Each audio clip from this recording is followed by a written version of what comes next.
Hi all welcome back to our channel. അപ്പോൾ BSc botany degree പ്രോഗ്രാമിൽ second സെമസ്റ്ററിൽ നമുക്ക് പഠിക്കാനുള്ള paper microbiology, mycology, lichenology and plant പത്തോളജിയാണ്.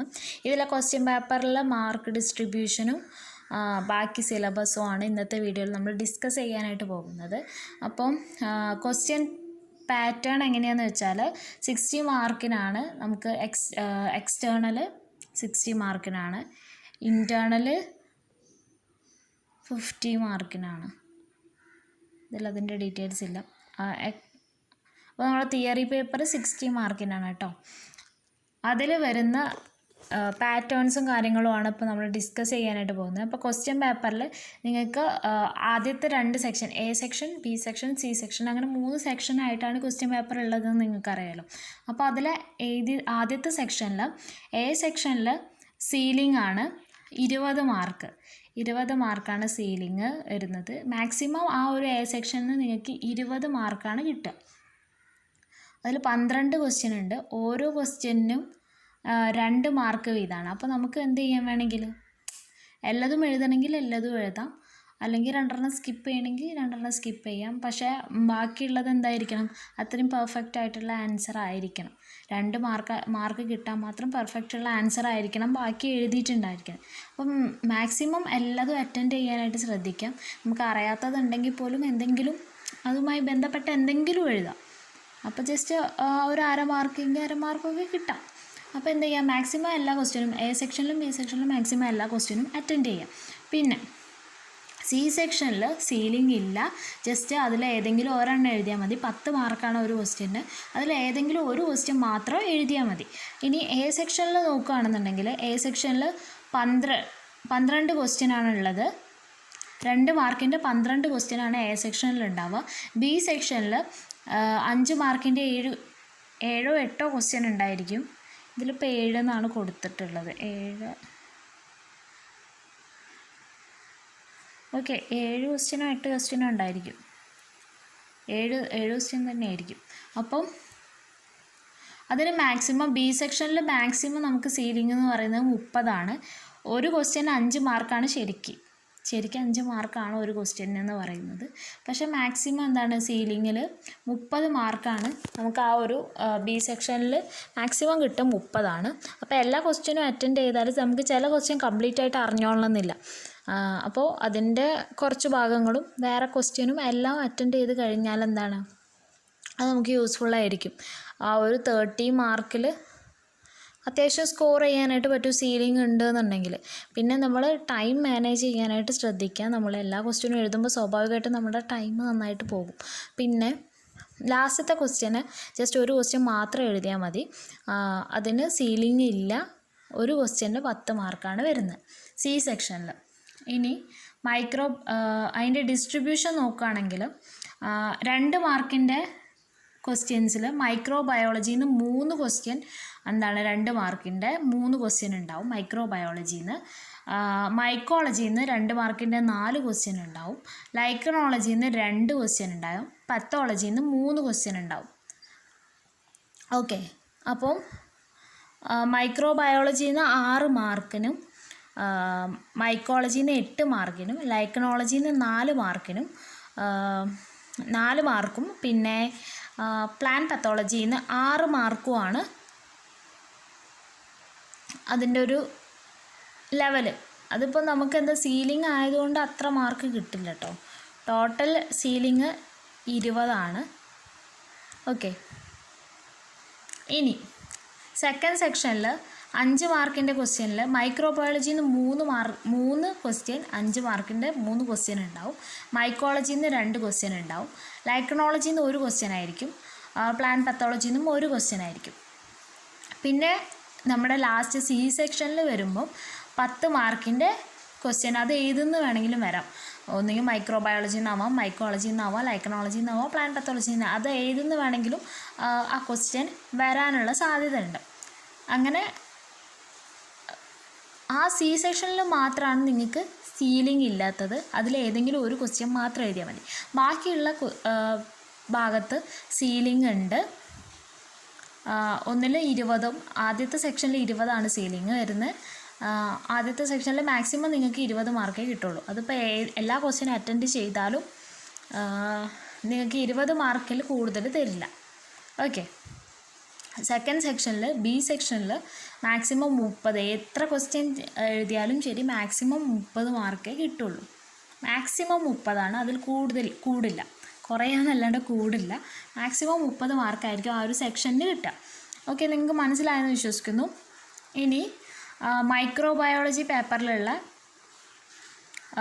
Topics നോക്കാം. ഇൻട്രൊഡക്ഷൻ ടു മൈക്രോബയോളജി, പിന്നെ ബാക്ടീരിയൻ്റെ ക്ലാസിഫിക്കേഷൻ, മോർഫോളജി, സ്റ്റെയിനിങ്, പിന്നെ അൾട്രാ സ്ട്രക്ചർ ഓഫ് ബാക്ടീരിയൻ്റെ ഗ്രോത്ത്, ന്യൂട്രീഷൻ, റീപ്രൊഡക്ഷൻ. ഇതാണ് ഫസ്റ്റത്തെ ഒരു സെക്ഷനിൽ വരുന്നത്.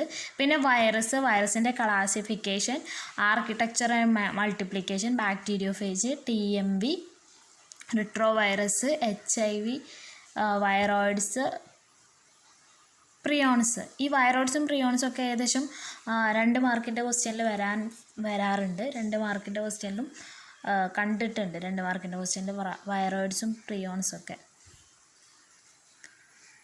പിന്നെ ബാക്ടീരിയോഫേജൊക്കെ 5 മാർക്കിൻ്റെതിന് വരെ വരാം, ബാക്ടീരിയോഫേജിൻ്റെ ബേസിസിലുള്ള ക്വസ്റ്റ്യൻസ്. പിന്നെ മൈക്രോബിയൽ എക്കോളജി, റൈസോസ്ഫിയർ ആൻഡ് ഫിലോസ്ഫിയർ. ഇതും ചില സമയങ്ങളിൽ ചോദിച്ച് കണ്ടിട്ടുണ്ട്. മുന്നുള്ള പ്രീവിയസ് ക്വസ്റ്റ്യനിലൊക്കെ കണ്ടിട്ടുണ്ട് റൈസോസ്ഫിയറും ഫിലോസ്ഫിയറും. പിന്നെ industrial microbiology, economic importance of bacteria, vaccines importance mechanism. Okay, industrial microbiology, അതുപോലെ തന്നെ economic importance of bacteria. Economic importance ഏതിനെങ്കിലും ചോദിക്കാം കേട്ടോ. ഒന്നെങ്കിൽ ബാക്ടീരിയേൻ്റെ ആയിരിക്കുക, അല്ലെങ്കിൽ ഫഞ്ചൈൻ്റെ ആയിരിക്കുക, അല്ലെങ്കിൽ ലൈക്കൻസിൻ്റെ ആയിരിക്കുക. ഈ 3 എണ്ണത്തിൽ ഏതെങ്കിലും ഒന്നിൻ്റെ എക്കണോമിക് ഇമ്പോർട്ടൻസ് ചോദിക്കാറുണ്ട്. എക്കണോമിക് ഇമ്പോർട്ടൻസിൽ തന്നെ വരുന്നതാണ് ഇൻഡസ്ട്രിയൽ മൈക്രോബയോളജിയും ഒരു എക്കണോമിക് ഇമ്പോർട്ടൻസ് തന്നെയാണ്.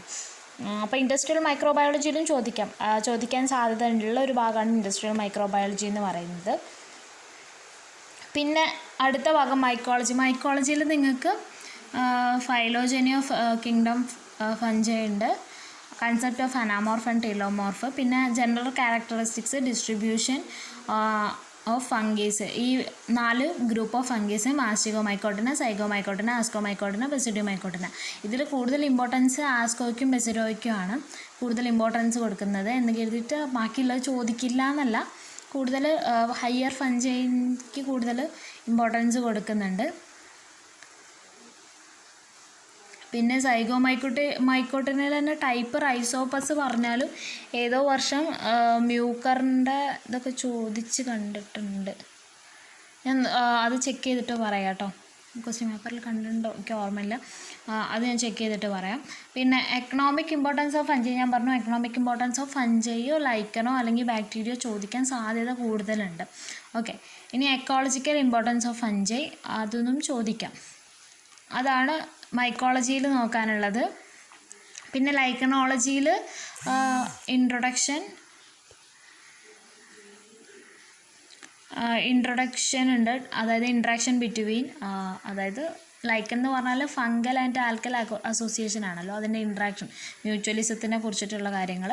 പിന്നെ classification, growth forms, structure, reproduction, economic importance ഉണ്ട്. ടൈപ്പ് ആസ്നിയാണ് പഠിക്കാനുള്ളത്. പിന്നെ toxicology, lichen as food, bioremediation, ecological ഇതൊക്കെ ഇതിൻ്റെ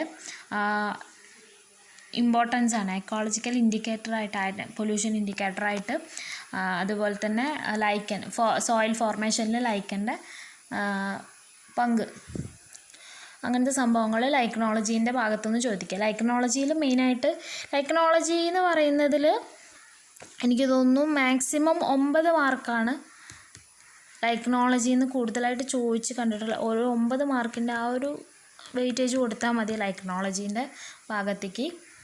ഇതിൽ മെയിനായിട്ട് ചോദിച്ചിരുന്നത് ലൈക്കനോളജീൻ്റെത് എങ്ങനെയാണ് ലൈക്കൻ പൊല്യൂഷൻ ഇൻഡിക്കേറ്റർ ആകുന്നത്, എന്താണ് ലൈക്കൻ, അങ്ങനത്തെ ക്വസ്റ്റ്യൻസൊക്കെയാണ് കൂടുതലായിട്ട് ചോദിച്ച് കണ്ടിട്ടുള്ളത്.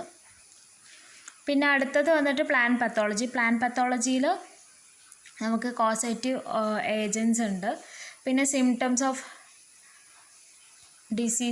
ഡിസീസിൻ്റെ സിംറ്റംസ്, അതായത് സ്പോട്സ് എന്ന് പറഞ്ഞാൽ എന്താണ്, ബ്ലൈറ്റ്സ് എന്ന് പറഞ്ഞാൽ എന്താണ്, wilts, rot, galls, canker, gummosis, necrosis, ഇതിൻ്റെ ഓരോ സിംറ്റംസ്, ഡിസീസിൻ്റെ സിംറ്റംസ് അത് ചിലപ്പോൾ ചോദിക്കാം. സിംറ്റംസ് ഓഫ് ഡിസീസ് ഓരോ സിംറ്റംസ് ഏതൊക്കെയാണെന്നുള്ളതൊക്കെ ചോദിക്കാറുണ്ട്. പിന്നെ കൺട്രോൾ മെഷേഴ്സ് അതിൽ ക്വാറൻറ്റൈൻ മെഷേഴ്സ് നോക്കുക.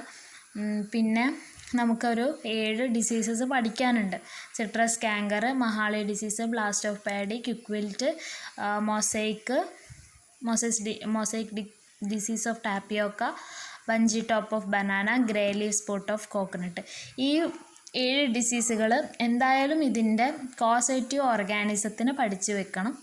അത് എല്ലാത്തിൻ്റെയും പഠിച്ചു വെക്കണം. പിന്നെ കൺട്രോൾ മെഷേഴ്സിൽ ഞാൻ പറയുകയാണെങ്കിൽ, കൺട്രോൾ മെഷേഴ്സിൽ നമുക്ക് എല്ലാത്തിലും എഴുതാൻ പറ്റുന്ന ഒരു പോയിൻ്റ് എന്ന് പറയുന്നത് ഇൻഫെക്റ്റഡ് ആയിട്ടുള്ള പ്ലാന്റ്സിനെ കട്ട് ചെയ്തിട്ട് അതിനെന്ത് ചെയ്യുക, ഇൻഫെക്റ്റഡ് ആയിട്ടുള്ള പ്ലാന്റ്സിനെ കട്ട് ചെയ്തിട്ട് അതിനെ ബേൺ ചെയ്യുക. അതായത് ഫൈറ്റോ സാനിറ്റേഷൻ എന്ന് പറയുന്നത് ഒന്നാമത്തെ ഒരു കൺട്രോൾ മെഷറാണ്. അത് എല്ലാത്തിലും നമുക്ക് എഴുതാൻ പറ്റുന്നത്. അങ്ങനത്തെ കോമൺ ആയിട്ടുള്ള പോയിൻറ്റ്സ് പഠിക്കാം. അല്ലാതെ വേറെ യുണീക്കായിട്ടുള്ള കൺട്രോൾ മെഷേഴ്സും നോക്കുക. ഇത്രയാണ് നമുക്ക് ഈ ഒരു സിലബസിൽ പഠിക്കാനായിട്ടുള്ളത്. അപ്പോൾ അത്രയൊക്കെ ഉള്ളൂ. ഇനി എല്ലാ ഭാഗത്തുനിന്നും വീഡിയോ ചെയ്യാൻ പറ്റുമെന്ന് എനിക്കറിയില്ല. കാരണം 8-ാം തീയതി ആണല്ലോ എക്സാം. അപ്പോൾ മാക്സിമം ഇമ്പോർട്ടൻ്റ് ആയിട്ടുള്ള കാര്യങ്ങളൊക്കെ പറയാം. അപ്പോൾ അത്രയേ ഉള്ളൂ. Thanks for watching. മാക്സിമം നോക്കുക, എല്ലാ ക്വസ്റ്റ്യനും അറ്റൻഡ് ചെയ്യാനായിട്ട് ശ്രദ്ധിക്കാം. ഇപ്പോൾ സീലിംഗ് ഉണ്ട്, എനിക്ക് അറ്റൻഡ് ചെയ്യാൻ പറ്റില്ല എന്ന് വിചാരിക്കരുത്. എല്ലാ ക്വസ്റ്റ്യനും നമുക്കറിയുന്ന എന്തെങ്കിലും എഴുതി വെക്കാം. ഓക്കെ, എല്ലാ ക്വസ്റ്റ്യനും അറ്റൻഡ് ചെയ്യാം. ലാസ്റ്റത്തെ ക്വസ്റ്റ്യനിൽ മാത്രം സീലിംഗ് ഇല്ല എന്നുള്ളത് ആലോചിക്കുക. ആ 2 ക്വസ്റ്റ്യൻ 10 മാർക്കിൻ്റെ 2 എഴുതാൻ നിന്നാൽ നമുക്ക് ടൈം തികയില്ല. ഞാൻ പറയുമ്പോൾ ആദ്യം 10 മാർക്കിൻ്റെ എഴുതുന്നതായിരിക്കും നന്നാവുക. ആദ്യം 10 മാർക്കിൻ്റെ എഴുതി കഴിഞ്ഞിട്ട് ബാക്കിയുള്ളതെല്ലാം എഴുതിയിട്ട് പിന്നെ ടൈം ഉണ്ടെങ്കിൽ 10 മാർക്കിൻ്റെത് 2 എഴുതണ്ട എന്നുള്ള രീതിയിലാണ് അവർ പറഞ്ഞത്. സീലിംഗ് ഇല്ല, ലാസ്റ്റത്തെ സെക്ഷനിൽ സീലിംഗ് ഇല്ല, ബാക്കി എല്ലാത്തിനും സീലിംഗ് ഉണ്ട്. ഓക്കെ, അത്രയൊക്കെ ഉള്ളൂ. അപ്പോൾ നന്നായിട്ട് എക്സാം എഴുതാൻ നോക്കുക, നല്ല പഠിക്കുക. അത്രയൊക്കെ ഉള്ളൂ. Thanks for watching.